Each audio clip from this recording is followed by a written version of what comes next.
Hi everyone. Article 20 of Indian constitution గురించి ఈరోజు మాట్లాడుకుందాం. ఏంటి ఆర్టికల్ 20 అంటే? డెమోక్రసీలో మంది పోలీస్ స్టేట్ కాదు, పోలీసుల చేత కంట్రోల్ చేయబడే రాజ్యాంగం కాదు, లేదా సొసైటీ కాదు, ఏదో ఒక గ్రూప్ ఆఫ్ ఇండివిజువల్స్ ఓలిగార్కీ లాంటి సొసైటీ కాదు, అథారిటేటివ్ సొసైటీ కాదు. అరే, ప్రజల దగ్గర పవర్ ఉన్న సొసైటీ మనది. అలాంటప్పుడు ప్రజల్ని రెస్పెక్ట్ చేయాలి. అంతేగాని పోలీసు వాళ్ళకి భయపడతా, ఎవడు ఏ రోజు ఎప్పుడు వచ్చి అరెస్ట్ చేస్తాడో భయపడతా, ఫ్రైడే ఈవినింగ్ అయితే చాలు ఎప్పుడు నేను అరెస్ట్ అవుతానో అని కొన్ని స్టేట్స్లో భయపడతా. ఇలాంటి సిచ్యువేషన్, ఇటువంటి డెమోక్రసీ మంది కాదు. ఎందుకు కాదు అంటున్నాను? ఏ చైనా లాగా నేను ఫ్రీడమ్ ఆఫ్ స్పీచ్ అంటే నా ఇష్టం వచ్చి నేను రాస్తే అరెస్ట్ అవుతాడు. రష్యా లాగా గవర్నమెంట్కి అగెయిన్స్ట్ వెళ్తే అరెస్ట్ అవుతాడు. ఇటలీ లాగా రోడ్డు మీద నమాజ్ చేసుకుంటే, రోడ్డు మీద ప్రేయర్ చేసుకుంటే నేను అరెస్ట్ అవుతాను. అలాంటి కంట్రీ కాదు మంది. కంప్లీట్ ఇండిపెండెన్స్ ఉన్న కంట్రీ. ఆఫ్ కోర్స్ కొంతమంది దాన్ని ఎక్స్ప్లోయిట్ చేస్తున్నాను అనుకోండి, బట్ నీకు ఆ ఇండిపెండెన్స్ ఎక్కడి నుంచి వస్తుంది? పోలీసుల దగ్గర నుంచి, ఒక పోలీస్ స్టేట్ నుంచి, ఒక అథారిటేటివ్ స్టేట్ నుంచి, ఒక అంటే ఒక లెజిటిమేట్ స్టేట్ గా డెవలప్ అవ్వాలి అంటే ఆ పవర్ ఎక్కడి నుంచి వస్తుంది? ఆర్టికల్ 20 నుంచి వస్తుంది. సో ఆర్టికల్ 20 గురించి ఈరోజు మనం డిస్కస్ చేసుకునే ముందు ఒక చిన్న అనౌన్స్మెంట్ మీకోసం.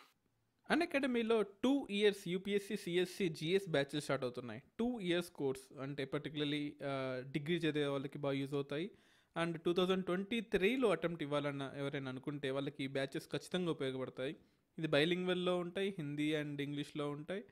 అండ్ కంప్లీట్ హిందీ లక్ష్య 2023 బ్యాచ్ ఉంది, అండ్ ఎక్స్పెడిషన్ బ్యాచ్ 2023 కూడా ఇంగ్లీష్లో ఉంటుంది.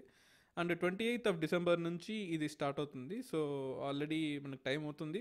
So you can join this course. ఇది ఫుల్ కవరేజ్ ఉంటుంది, టాప్ ఎడ్యుకేటర్స్తో ఉంటుంది, అండ్ మీకు పీడిఎఫ్ స్టడీ మెటీరియల్ ఇస్తారు, ఇంటర్వ్యూ ప్రిపరేషన్ ఉంటుంది, అండ్ డౌట్ సెషన్స్ కూడా ఉంటాయి మీకు. అండ్ ఈ ఐకానిక్ సబ్స్క్రిప్షన్ అప్గ్రేడ్ అవ్వండి ఈరోజు. Mains test series with evaluation ఉంటాయి, అండ్ మనకు కోచింగ్ క్లాసెస్ ఉంటాయి. At the same time mains series కూడా ఉంటాయి దీనిలో, అండ్ వర్క్షాప్స్ కండక్ట్ చేస్తూ ఉంటారు, అండ్ ఆల్ ఓవర్ ఇండియాతో మీ ర్యాంకింగ్ తెలుస్తుంది. And daily answer writing practice అండి. Daily answer writing practice is something which you get here.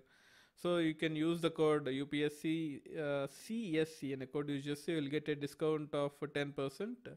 So this will definitely help you. Yes, let's get into the episode now. మీరు ఇక్కడ చూడొచ్చు, article 20 is one of the pillars of fundamental rights guaranteed by the constitution of India. So article 20 one of the basic fundamental thing. ఎందుకు అంటే when an individual as well as the corporations are accused of crimes, ఎక్కడైనా కానీ సొసైటీలో కానీ ఎవరైనా సరే మనల్ని కానీ, మన సొసైటీని కానీ, మన కంపెనీని కానీ క్రైమ్ పేరుతో అక్యూజ్ చేస్తే the provisions of article 20 safeguard their rights. అంటే ఈ ఒక పొలిటీషియన్కి నేను నచ్చలేదు, నేను చెప్పే మాటలు నచ్చలేదు, నేను చెప్పే అనాలిసిస్ నచ్చలేదు, నా మీద వచ్చి కేసు పెట్టచ్చు, లేదా నేను చేసినా చేయకపోయినా కేసులు పెట్టే అవకాశం ఉంటుంది. ఫస్ట్ బెదిరిస్తాను, తర్వాత కోర్టులో చూసుకుందాం అనే విధంగా కాకుండా నాకంటూ ఒక ప్రొటెక్షన్ కావాలి, అథారిటేటివ్ రెజీమ్ నుంచి ఒక ప్రొటెక్షన్ కావాలి. ఫైన్, ఆ ప్రొటెక్షన్ 20 ఇస్తుంది నీకు. The striking feature of article 20 is that it can be suspended during an emergency period. అంటే నీకు ఇచ్చే ఇండిపెండెన్స్ అనేది ఎమర్జెన్సీ టైంలో కూడా తీసుకోలేవు. అందులో ఈ ఆర్టికల్ 20లో కొన్ని ఉన్నాయి. ఎక్కడెక్కడ నుంచి పవర్స్ వస్తున్నాయి నీకు? Legitimate powers of the union and state legislators. ఒక స్టేట్ గవర్నమెంట్ ఆపోజిషన్ లీడర్స్ వాళ్ళని ఇబ్బంది పెడుతుందో, లేదా ఒక కామన్ మ్యాన్ నాకు ఈ ఓటే లేదు నేను అరెస్ట్ చేస్తాను, నాకు ఇది నచ్చలేదు నేను అరెస్ట్ చేస్తాను, లేదా నాకు ఈ గవర్నమెంట్ లేదా అసలు నాకు ఈ ఒక నచ్చలేదు నేను అరెస్ట్ చేస్తాను. ఎంత క్రూయల్గా ఉంటుంది. ఒకప్పుడు ఉండేది, బ్రిటిష్ కాలంలో ఉండేది, ఎదురు చెప్పిన నాకు నీ కలర్ నచ్చలేదు, నాకు నీ క్యాస్ట్ నచ్చలేదు, ఇలాంటివి ఏమీ కూడా ఆర్టికల్ 20 నీకు ఆ రైట్ వైలేట్ కాకుండా చూసుకుంటుంది. ఎక్కడి నుంచి? సెంట్రల్ గవర్నమెంట్ నుంచి, స్టేట్ గవర్నమెంట్ నుంచి. ఎక్స్ పోస్ట్ ఫ్యాక్టో లా అని దీనిలో కొన్ని ఉంటాయి అనమాట, ఒక రెండు ఉంటాయి. Clause 1 of article 20 protects individual against X post facto legislation, which means ఏంటి ఎక్స్ పోస్ట్ ఫ్యాక్టో? మనము జనరల్ గా ఈ జిఎస్టీ టైంలో కానీ, లేదా నిర్భయ టైంలో మరీ ముఖ్యంగా, ఎందుకంటే నిర్భయ ఇన్సిడెంట్ అప్పుడు ఆల్రెడీ వాళ్ళు రేప్ కమిట్ చేశారు, అప్పటికి జూవినైల్ జస్టిస్ కి ఉరిశిక్ష వేయడానికి యాక్ట్స్ లేవు. దానికోసమని ఒక లా తయారు చేసి అరే ఎక్స్ పోస్ట్ ఫ్యాక్టో పెడుతున్నాము అంటే పాతప్పుడు ఎవడైనా సరే ఎలా చేసినా సరే వాడిని కూడా ఈ యాక్ట్ లోకి ఇంక్లూడ్ చేస్తాం. ఫర్ ఎగ్జాంపుల్ 2021లో ఒక తప్పు జరిగింది. Simple logic. 2021లో ఒక లా తప్పుని తప్పుగా చేసేలా ఏమీ లేదు. 2022లో లా చేసి దాన్ని 2021లో జరిగిన వాడికి నేను వర్తిస్తాను అంటే కుదరదు. అంటే కొన్ని క్రిమినల్ కేసెస్లో అది కుదురుతుంది. You can see clause 1 of article 20 ఏం చెప్తుంది? Article 20 protects individuals against ex post facto legislations. ఆ లెజిస్లేషన్స్ నుంచి కాపాడుతుంది. ఫర్ ఎగ్జాంపుల్ పాత గవర్నమెంట్ లో చేసిన మీ నాకు నచ్చలేదు అనుకో, ఆడు చేసిన పాలసీ నాకు నచ్చలేదు కాబట్టి ఇప్పుడు నేను లా చేసి వాడిని అరెస్ట్ చేస్తాను అప్పుడు చేసిన దానికి అంటే కుదరదు. Which means no individual can be convicted for actions, ఇక్కడ చూడొచ్చు మీరు, actions that were committed before the enactment of the law. అంటే నువ్వు ఈ రోజు చట్టం చేస్తే ఈ రోజు నుంచి చేసే తప్పులు కౌంట్ అవుతుంది కానీ పాత రోజు చేసిన తప్పులకి కౌంట్ అవ్వదు. ఎక్స్ట్రీమ్ కేసెస్ లో మాత్రమే అది కౌంట్ అవుతుంది. In other words చెప్పాలంటే when a legislature declares an act to be an offence or provides a penalty for offence, it cannot make the law retrospective or retroactive antam, so as to prejudicially affect the individuals who are committed such as acts prior to the enactment of the law. So పాతప్పుడు జరిగిన దానికి ఇప్పుడు నేను లా చేసి ఇప్పుడు correct చేస్తానంటే కుదరదు. Simple logic. ఇప్పుడు నేను ఒక లా చేస్తాను. సింపుల్ లాజిక్ ఏంటంటే ఫేస్బుక్ లో కామెంట్ చేసిన వాళ్ళందరినీ 2 ఏళ్ళు జైలు శిక్ష చేయాలంటారు. అంటే ఇప్పటి నుంచి ఫేస్బుక్ లో ఎవడన్నా నా గవర్నమెంట్ అగేన్స్ట్ గా కామెంట్ పెడితే ఇప్పుడు శిక్ష చేస్తాను. అంతేగాని 2011లో నువ్వు పోస్ట్ పెట్టావు కదా అని చెప్పేసి అరెస్ట్ చేయకూడదు. 2012లో పెట్టావు, 2020లో పెట్టావు అని నేను అరెస్ట్ చేయకూడదు. అది ఎక్స్పోస్ట్ ఫ్యాక్టర్లో అంటే. అలాగే ఇమ్యూనిటీ ఫ్రమ్ డబుల్ పనిష్మెంట్ కూడా ఉంటుంది. You can see here the constitution of India ఏం చెప్తుందంట మనకు. ద కాన్స్టిట్యూషన్ ఆఫ్ ఇండియా చూడండి అబ్బా ఇక్కడ, the constitution of India prohibits double punishment for the same offence. Double punishment. ఏదైనా తప్పు చేస్తే ఒకే, ఫర్ ఎగ్జాంపుల్ దొంగతనము, లేకపోతే టీజింగ్, అమ్మాయిలు టీజ్ చేయడమో, లేకపోతే మొలస్ చేయడమో, లేకపోతే ఏదైనా ఫైనాన్షియల్ క్రైమ్స్, ఏదైనా కానీ ఒక తప్పుకి 2 శిక్షలు విధించకూడదు. Simple logic. That is reflected in the clause 2 of article 20. Article 22 clause 2లో క్లియర్ గా ఉందంట. With safe guards.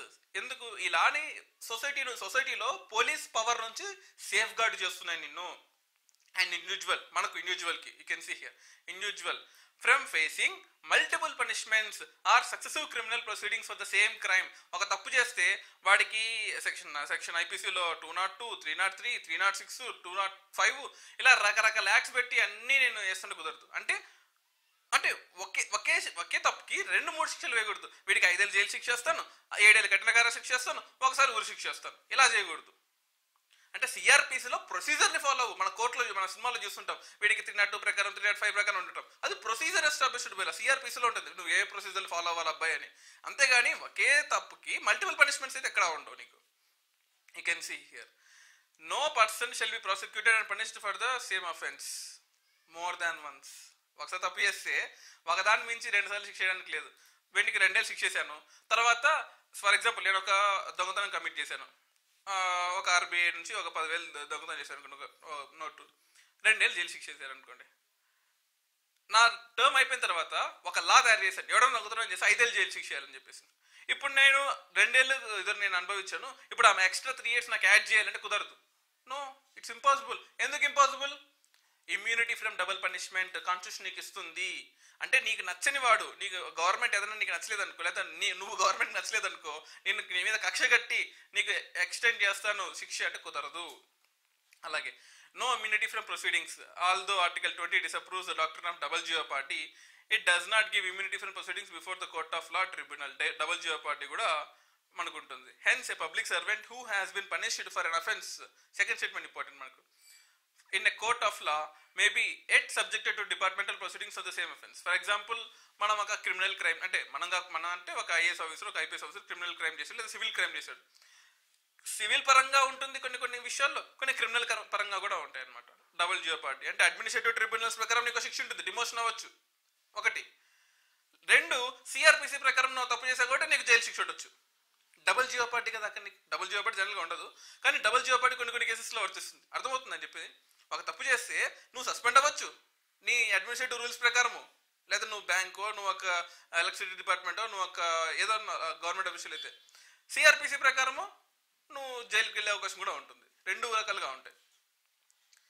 This is 1 thing.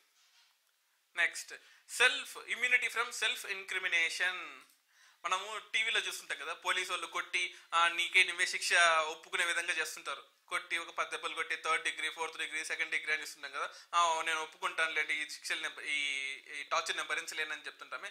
వాటి మీద కూడా అంటే నీకే నువ్వే సెల్ఫ్ క్రిమినేషన్ తప్పు చేశాను, నేను అరెస్ట్ చేయండి అని కోర్టు ముందు చెప్తే ఒప్పుకోదు. దానికి సరైన ప్రూఫ్ ఉండాలి. You can see here The immunity from self-incrimination is conferred to Article 23 of the Constitution, which states that accused can never be compelled to be a witness against himself. నేను తప్పు చేశాను అని నీకే నువ్వే అంటే పోలీసు వాళ్ళు నన్ను కంపెల్ చేయకూడదు, అది ఇంపార్టెంట్. నన్ను కంపెల్ చేయ, నన్ను కొట్టి తిట్టి శిక్ష ఒప్పించకూడదు. In short, no individual can be forced to accuse himself. Forced అంటే గుర్తుపెట్టుకోండి, నేను తప్పు చేశానని నా మామూలుగా ఒప్పుకుంటే ఏం కాదు, అంతేగాని ఫోర్స్ చేసి నచ్చదు ఒప్పకూడదు. The scope of this immunity has prima facie which been widened by Supreme Court by the interpreting of the word witness as inclusive of both oral and documentary evidence. So documentary పరంగా అంటే videos చేసి పరంగా నన్ను సినిమాలో చూపిస్తున్నాను కదా, బాగా చితగొట్టి ఒక వీడియో తీసి ఒప్పుకో, ఇప్పుడు ఈ వీడియో ముందు ఒప్పుకో అంటుంటామే, అలా కూడా కుదరదు. ఇదేం సినిమాలు కాదు, this is not a police state, ఇక్కడ పోలీసు కింగ్ నేను కింగ్ ఇక్కడ అంటే కుదరదు. This is democracy, you are public servant అంతే. Civil services, state public services తెలుగులో అధికారి అంటాం, ఇంగ్లీష్లో సర్వీస్ అంటాం, సర్వెంట్ అంటాం.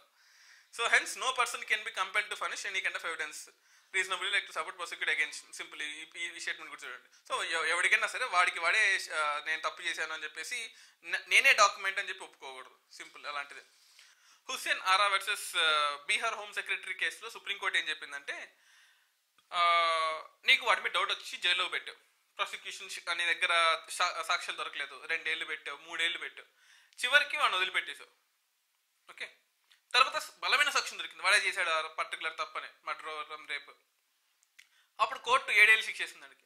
అంటే వాడు ఆల్రెడీ 3 ఏళ్ళు ఉన్నాడు కదా, తెలియసో తెలియకుండా. సో ఆ 3 ఏళ్ళను కూడా కన్సిడర్ చేసుకొని ఇప్పుడు 4 ఏళ్ళు శిక్ష ఇవ్వాలి. సో ఇవన్నీ కాన్స్టిట్యూషన్లో ఉండవు.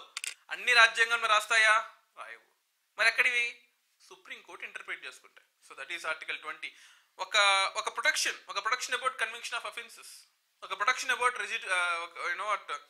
ఒక లెజిటిమేట్ అథారిటీ, అంటే నేనే గొప్ప అథారిటీ అనుకునే ఒక లెజిటిమేటీ గురించి నీకు ప్రొటెక్షన్ ఇస్తుంది.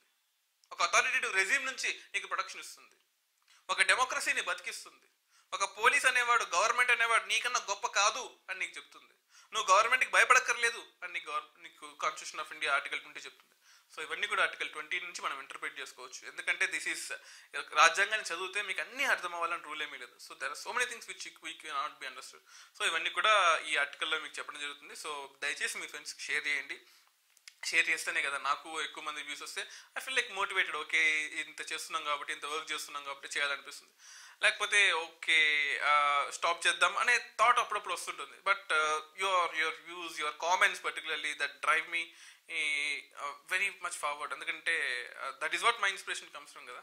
సో ప్లీజ్ షేర్ ఫ్రెండ్స్, మీ ఫ్రెండ్స్కి షేర్ చేయండి. గ్రూప్స్లో కూడా పోస్ట్ చేయండి. మీకు తెలిసిన టెలిగ్రామ్ గ్రూప్స్లో, వాట్సాప్ అండ్ ఫేస్బుక్ గ్రూప్స్లో పోస్ట్ చేయండి. And motivate yourself and మీ. Thank you.